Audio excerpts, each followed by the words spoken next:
Dan saya juga berjuang untuk menjadi mu'alaf yang mandiri. Saya nggak mau jadi mu'alaf yang jadi beban. Itu tidak baik. Saya ada sedikit pesan-pesan untuk keluarga saya yang di Jawa Timur, khususnya istri saya yang sekarang kebetulan lagi hamil. Hamil. Ya, bersabar dulu. Di sini ayah berjuang dan juga emosional. Untuk anak-anak saya ngajinya harus lebih giat. Dan di sini ayah juga berjuang untuk kalian. Kalian juga harus bersabar. Gerakan kurban tidak biasa untuk mu'alaf di pedalaman. Mu'alaf Center Nasional Ayasofya Indonesia membuka peluang ladang amal berkurban dengan seluas-luasnya untuk sasaran mu'alaf miskin di pedalaman. Ada 3 nilai lebih yang akan Bapak Ibu dapatkan. 1. Kurban Anda tepat sasaran kepada yang benar-benar membutuhkan. 2. Mu'alaf di pedalaman sangat-sangat senang karena mereka jarang makan daging, lebih seringnya makan umbi-umbian. Bahkan mereka sering makan ulat sagu. Jangankan daging, beras saja mereka tidak mampu untuk beli. 3. Nama Anda akan kami cantumkan di dalam laporan video pelaksanaan kurban.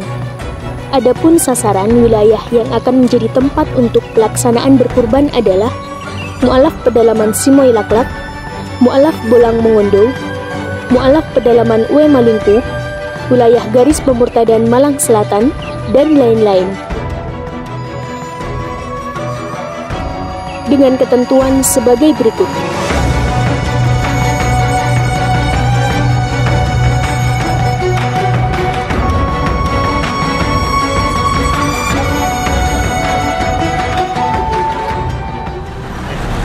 Bismillahirrahmanirrahim. Assalamualaikum warahmatullahi wabarakatuh. Waalaikumsalam warahmatullahi wabarakatuh. Alhamdulillahirabbil alamin. Pada pagi hari ini, para penonton yang kami muliakan, kami ada di Kota Bandung. Di mana ini tempatnya, Pak Riki? Babakan Ciparai. Babakan Ciparai. Dan ini kami sedang ada di tempat baru, tempat usahanya Pak Riki Prastio.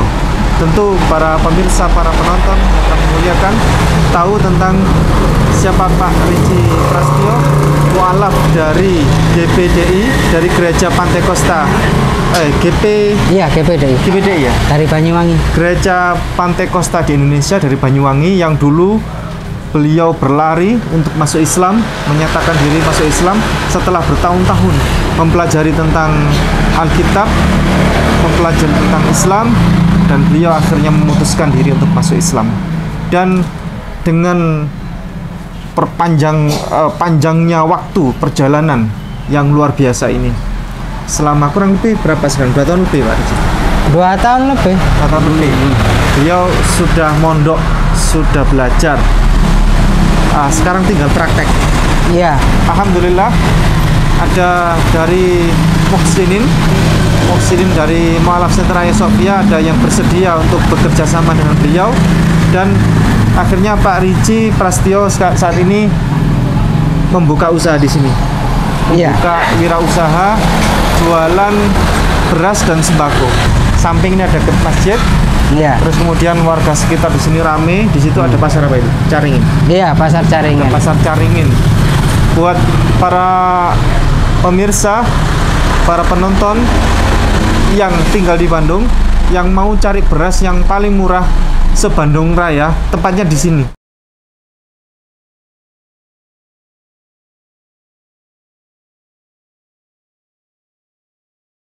Ini meja kerjanya Pak Riki.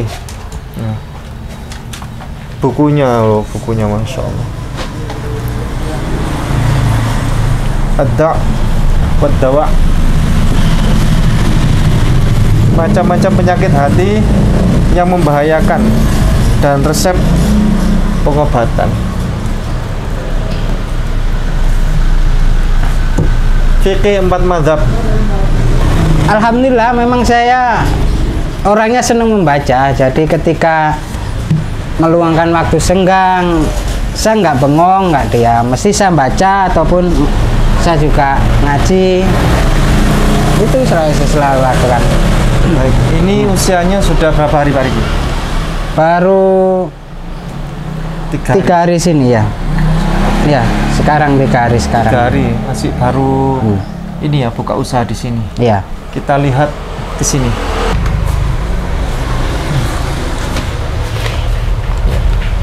Gimana Pak Riki sekarang? Senang atau Alhamdulillah. bisa atau kangen keluarga? Alhamdulillah. Yang saya rasakan adalah ketika saya ingin berjuang demi keluarga saya, mencari ridho Allah, memulai dari baru, saya ingin memotivasi diri saya sendiri bahwa menjadi mu'alaf itu bukan menjadi beban.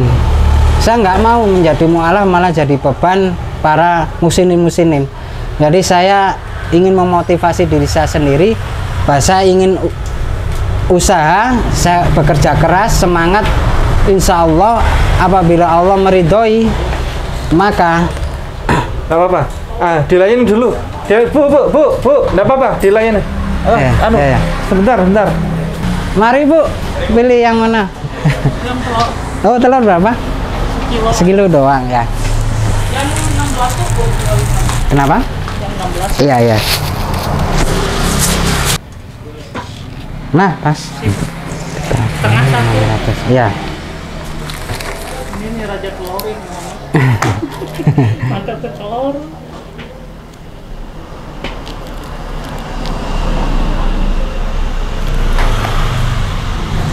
Suka telur ya?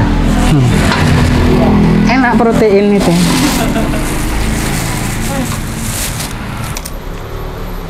Lumayan, Mbak. Oke sih.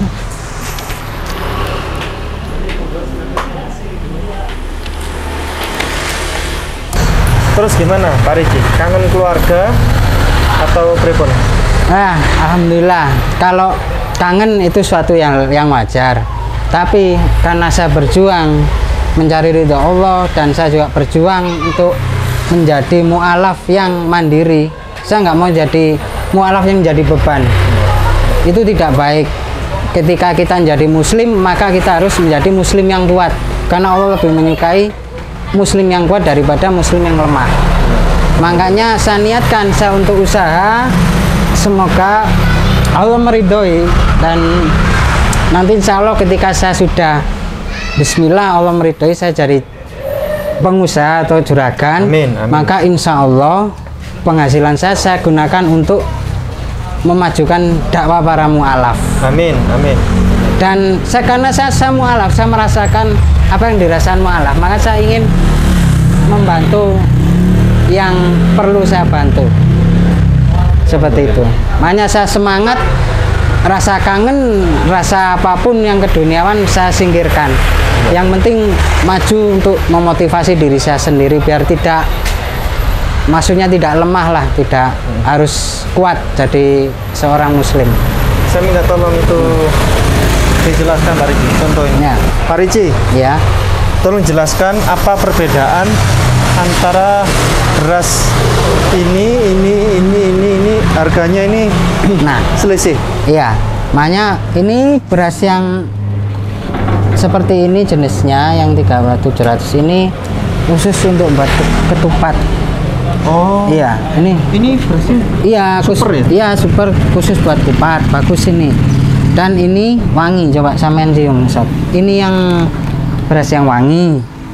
Ini biasanya sering ibu-ibu suka beli yang ini. Oh ya, boban Iya. ya? Iya. Boban. Ini ayam merah, ladori, ini semua pundal-pundal. Ada bandeng, ini juga kalau bandeng ini super, dan ada yang juga dikemas ukuran 5 kiloan. Dan juga ini beras rojo lele, anemon, Rizky SP, ini RP, ini yang sering buat ibu-ibu beli untuk jual nasi kuning, katanya bagus. Dan juga beras cap 2 mangga. Kalau yang ini ketan. Beras ketan. Ya, ketan. Ada juga orang beli ketan, ada aja. Ada. Banyak orang juga beli ketan itu. Ini paling mahal berarti ini ya? Yang buat ketupat ini? Ya bagus soalnya. Oh mungkin lemes ya beras? Iya betul. Ini telur yang saya jual di sini harganya lebih rendah. Nah, Lebih rendah daripada yang lain? iya. Semua yang dijual Pak Ricci ini harganya bisa bersaing dengan yang lain? Paling murah? Paling murah. Dan kualitasnya juga bisa diadu. Ya, per kilo ini harga telur lagi tinggi sekarang. Itu ada tulisannya di depan kiloannya. Nah. Karena memang baru buka, jadi harus bersaing dengan yang lain. Pertama kali Pak Ricci jualan, Ya. kaget nggak? Gelisah apa? Berdek apa? Takut? Grogi? Iyalah, pastilah. Karena basic saya kan petani. Oh iya. Basic saya di desa petani, dan setelah mulai kecil menjadi petani, terus ketika udah masuk Islam langsung ke pesantren belajar ilmu. Jadi ilmu saya cuman bertani, kalau bertani sama boleh diadu. Terus juga di pesantren, dan untuk menambah ilmu belajar dagang ini ya pertama ya pastilah kaget, tapi alhamdulillah setelah di sini selama 2 minggu sudah mulai biasa, mulai lancar, melayani orang juga udah nggak gemetaran gitu, udah lancar alhamdulillah. Saya kemarin dapat cerita Pak Ricci di Pala orang ya. Oh iya, itu udah orang Malak. Itu udah biasa. Biasa lah di kota besar. Ya biasa, pemuda-pemuda minta uang kopi katanya. Terus Pak Ricci jawabnya? Ya nggak saya kasih lah, saya lagi puasa kemarin, puasa Senin Kemis. Masuk saya kira orang beli, masuk sampai depan sini, saya berdiri malah minta kopi maksa. Saya suruh pergi, langsung saya suruh pergi, karena yang saya takuti hanya Allah, karena saya ini diamanai untuk berdagang, maka saya jaga sepenuh hati. Ketika ada orang yang berperilaku negatif pada saya, maka saya menjaga amanah saya tidak takut siapapun itu, yang saya takutkan hanya Allah. Baik, kalau soal beras tentu ada pakarnya. Kita akan berbicara dengan pakar beras nomor 1 di Jawa Barat, paling pinter ya. Nah ini Pak Jati, gimana Pak Jati? Ya sebetulnya kalau bahasa pakar terlalu tinggi. Ya kalau soal bidang, jam terbang, itu betul. Kalau jam terbang betul, pengalaman betul, pahit ketirnya pedagang beras betul. Memang udah lama. Sebelum ke Bandung itu saya udah di beras dulu gitu. Makanya jual beras ini ya harus sabar, harus teliti, ya kan. Karena beras itu sebetulnya beras itu tidak ada, beras palsu itu tidak ada. Sama dengan air. Air itu palsu itu tidak ada, air semuanya dari tanah. Beras juga sama, nggak ada yang palsu. Yang palsu itu mereknya. Nah, makanya beras itu ada yang mutunya lebih jelek tapi harganya tinggi karena sudah punya merek, dikenal orang. Satu contoh, beras harga 11.500 modal umpamanya, dengan beras yang 12.500 itu kadang masih bagus yang 11.500 karena sudah merek. Saya nggak sebut namanya ya, seperti air ini udah banyak sekali kan, air minum yang pakai kemasan terkenal ya. Air yang terkenal berapa? Air yang baru muncul, padahal isinya air ya, karena beda kemasan. Seandainya air yang murah ini dimasukkan ke tempat air yang punya merek lama, harganya mahal, akan menjadi mahal. Air yang mahal, ya kan, yang di merek yang mahal ini dipindah ke tempat yang murah, ya akan jadi murah. Jadi intinya itu ada di kemasan, dicap di merek. Itu makanya kerja beras ini tidak boleh setengah-setengah. Jadi iseng buat tambahan, sampingan tuh harus total memang. Total. Iya. Jadi kunci sukses itu ada kiat-kiatnya. Gitu. gitu. Ya memang soal miskin kaya itu jelas mutlak urusan Allah gitu. Kalau kita ibadah sama Allah, apapun bentuknya ibadah itu sama Allah harus husnudon, harus baik sangka. Tapi kalau kita bisnis, kalau bahasa kasar ya mungkin maaf ini kasar sekali, ya suudon, bahasa halus kehati-hatian. Nah, hati-hati harus sama orang, jangan mudah percaya, tetap curiga itu harus ada gitu. Itu menurut paham saya seperti itu. Kayak gini nih, usaha beras banyak menyampaikan bahwa marginnya dikit, marginnya kecil. Pripun Pak Jati? Marginnya kecil, barangnya berat, barangnya besar. Maknanya margin ini untung toh? Untung. Nah, itu tergantung. Kalau yang sudah punya merek, nyatanya bos-bos pabrik-pabrik yang di Jawa, wah kelasnya gila-gilaan. Ada yang punya POM 7, 5, pabriknya nilainya bukan melihatkan lagi puluhan, mungkin ada yang punya ratusan miliar juga. Gara-gara beras? Iya, karena beras itu memang harus ada hak paten terdaftar, ya kan, harus ke Kementerian Republik Indonesia. Untuk apa? Mempertahankan merek. Jadi orang mau nembak itu agak mikir gitu. Gitu. Makanya beras itu saya cerita tadi, saya ulangi lagi, yang 11.500 belanja dengan yang 2.500 barangnya tuh kadang-kadang bagusan, yang bukan kadang, kenyataan. 1.000 perak itu bedanya, bagusan. Tapi karena mereknya nggak terkenal, masih proses, nah, ada kiat-kiatnya, harus continue, harus kurban dulu, dijual seimbang dulu. Memang nggak akan bisa nyanyi yang sudah punya merek. Saya nggak mau nyebut namanya lah. Nah, gitu. Baik, mohon dibantu pesan-pesan kepada Pak Riji. Apa yang tips-tips menjadi sukses kepada Pak Riji Prasetyo? Ya karena apa ya? Jadi usaha ini beluh tekun, sabar, terus kehati-hatian, teliti. Setiap orang itu kita harus waspada, harus curiga. Yang namanya hati-hati tadi. Saya ulangi lagi, kalau kita ibadah sama Allah, apapun bentuknya ibadah kita, lah jare wong Jawa, sholat rubuh gedang pun ya kita harus sholat itu terjaga, harus husnudon memang. Tapi kalau bisnis nggak boleh gitu. Jadi ada kiat-kiatnya. Ini ada kisah kurang lebih ya. Kalau salah minta maaf ini para penonton, para pendengar ya kan. Ada sahabat bertanya kepada Rasulullah, wahai Rasulullah, bagaimana saya ini kok hidupnya kok kurang terus, kepingin saya jadi orang maju, kalau nanam kurma bagaimana caranya, kalau bisnis bagaimana caranya.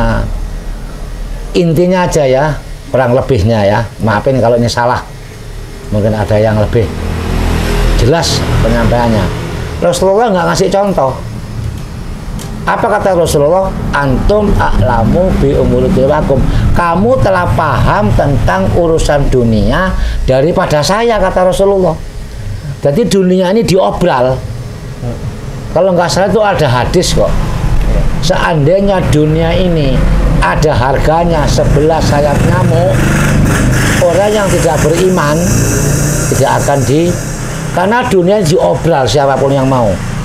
Itu betul apa enggak? Itu ada hadis kan? Nah, cuman ada syarat di sini. Kata Rasulullah, "Idza usida amru ila ghairihi wa ahlihi fantadiri saat." Apabila pekerjaan dipegang yang bukan ahlinya, bidangnya, tunggu akan saat-saat kehancurannya. Jadi dunia pun pakai ilmu, apalagi agama. Tapi ingat, kita mengutamakan tetap akhirat. Kalau nggak salah ini perkataan Umar ya, ini Umar Abu Bakar ya, Abu Bakar atau Umar ini, mohon maaf ini. Yang mana nih, apa Umar? Ada yang bilang hadis. Nah, tapi ada yang bilang Umar atau Abu Bakar. Udahlah, mohon maaf ini kalau salah. Yang maknanya gini, ikmali dunyaka ka'annaka ta'isu abadan wa mali akhiratika ka'annaka tamutu qadan. Carilah kehidupan dunia seakan-akan kamu semuanya hidup selama-lamanya. Maknanya kita nggak mati kalau sifatnya dunia. Tapi jangan lupa, carilah amalan untuk menuju ke akhirat seakan-akan kamu besok mau. Tidak ada waktu untuk akhirat. Makanya segala sesuatu niatkan ibadah, niatkan akhirat. Itu. Makanya ini juga ada trik, nggak bisa pasrah, nggak bisa, harus ada ilmunya, ada triknya. Bagaimana cara memasarkan? Mungkin dikasih tulisan harga kalau baru, harga telur apa, di situ dikasih harga eceran. Mereknya kan banyak, ini ada 20 iteman kurang lebih. Ya kan, saya ngasih saran sama Mas Iki, ya harus sabar dulu. Gitu. Memang hidup ini udah hidup saingan. Bisnis itu apapun saingan, apalagi sekarang. Hampir saya survei semua bisnis pada ngeluh. Saingan. Pada ngeluh. Ketat bersaing. Ketat sekarang apapun, saya kan dekat pasar. Yang sayur, yang buah ngeluh. Apalagi yang garmen-garmen, yang baju, yang kaos gitu. Saya sampai ada teman mau bayar THR aja mau cari utangan. Gitu. Memang sekarang ini bener berat usaha sekarang ini. Makanya harus kita telaten, ya kan, menghadapi pembeli. Bagaimana pembeli ini seneng, ya kan. Nah, nanti Mas Riki kalau sudah agak sedikit mulai laku, Mas Riki harus punya karyawan untuk mengantar. Sekarang udah sistem ini. Jadi kalau menunggu bola aja udah susah. Karena apa? Sudah zamannya ngantar nantinya. Itu yang saya selidiki seperti itu. Sangat jelas, gamblang, langsung oleh pakarnya. Sekarang saya closing ya. Untuk terakhir Pak Riji, ada satu pesan untuk keluarga barangkali. Salam-salam untuk keluarga. Apa dulu sayang? Untuk istri tercinta. Udah. Ya. Bismillahirrahmanirrahim. Assalamualaikum warahmatullahi wabarakatuh. Waalaikumsalam warahmatullahi wabarakatuh. Saya ada sedikit pesan-pesan untuk keluarga saya yang di Jawa Timur, khususnya istri saya yang sekarang kebetulan lagi hamil. Hamil 2 minggu, bareng saya tinggal ke sini, hamil 2 minggu. Ya bersabar dulu. Di sini ayah berjuang dan juga maaf, emosional. Untuk anak-anak saya ngajinya harus lebih giat, dan di sini saya juga berjuang untuk kalian juga harus bersabar. Dan juga ini ada sedikit kisah ketika saya sama istri teleponan itu, kita masing-masing pinginnya cuma teleponan doang, nggak mau saling kirim foto atau kirim video call, nggak mau. Istri yang nggak mau, saya nggak mau, karena untuk menjaga rasa kangen. Ini kiat saya nggak mau dikirimi foto istri atau video call. Istri pun juga nggak mau. Kemarin saya iseng-iseng foto di beras saya kirim, istri malah marah, jangan kirim fotonya, tambah bikin kangen gitu. Suara saja gitu kiat-kiatnya. Ya inilah sedikit pesan untuk keluarga saya, bersabarlah, saya di sini berjuang demi mencari ridho Allah dan juga demi memuliakan kalian. Terima kasih. Demikian kita akhiri. Saya ikut terbawa soalnya. Mohon doanya, mohon dukungannya bagi siapapun para penonton yang dekat dengan daerah sini, yang jangkauannya sekitar kota Bandung, Bandung Raya sini, boleh mampir ke sini. Di sini ada Pak Ricci Prestio, mu'alaf yang dulu dari Banyuwangi. Demikian kami akhiri. Barakallahu fikum. Jazakumullah khairan. Assalamualaikum warahmatullahi wabarakatuh.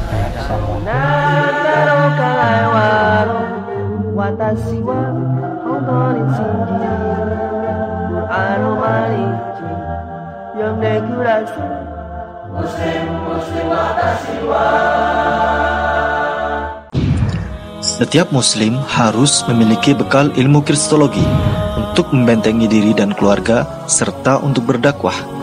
Anda ingin jadi kristolog handal atau Anda ingin memiliki ilmu kristologi? Kunjungi kristologinews.com, pusat karya monumental Ustadz Insan LS Mokoginta.